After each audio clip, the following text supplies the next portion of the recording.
ఒక్కొక్కరు ఒక్కొక్క మాట అంటున్నారు. ట్రంప్‌కి భారతదేశం మీద ఎందుకు అంత కోపం అని. చాలామంది నమ్మేదేంటంటే, ట్రంప్ రష్యా నుంచి నువ్వు పెట్రోల్ కొనటం మాపేయి అని మాటి మాటికి చెప్తున్నా సరే వినకపోవటం వల్లనే ట్రంప్‌కు కోపం వచ్చింది అని.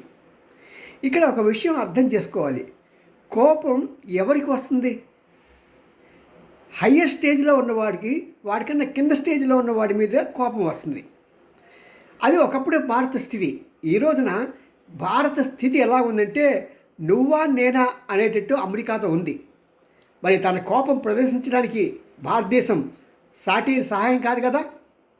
మరి ఇలాంటి పరిస్థితుల్లో ట్రంప్ యొక్క కోపం ఎలా ఉందంటే, పేదవాని కోపం పెదవికే చేటోని. అలాగే వాడి కోపం వాడినే ఇది దెబ్బతీస్తున్నది. అసలు కారణం ఆ పెట్రోల్ డీజిల్ కాదండి. ట్రంప్కి ఫ్యామిలీ బిజినెస్ ఉంది. ఆ ఫ్యామిలీ బిజినెస్లో పాకిస్తాన్లో తను చేసుకోవాలని, అక్కడ తన పిల్లలకి 60% స్టేక్ కలిగి ఉంచి ఇంకొక 40% వాళ్ళకి పందాలు చేద్దామని తన ప్రయత్నం. అదే బిట్కాయిన్ అండి. ఈ మధ్య బాగా పాపులర్ అయిందిగా బిట్కాయిన్. ఇవాళ ₹10 పెడితే రేపు ₹5,000 ₹5,00,000 అంటున్నారు కదా. ఆ బిట్కాయిన్ బిజినెస్ అక్కడ పెట్టాడు. దానికోసం చచ్చిపోతున్నాడు. పదిలోకి వచ్చిందే దానికోసం. ఇంకా ఏది కావాలన్నా సరే పాకిస్తాన్కి కెలికి మన మీద యుద్ధం చేయటానికి సిద్ధపరుస్తున్నాడు.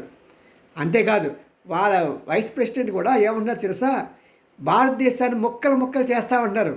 చూద్దాం వీడేంటో వీడి సంగతి ఏంటో.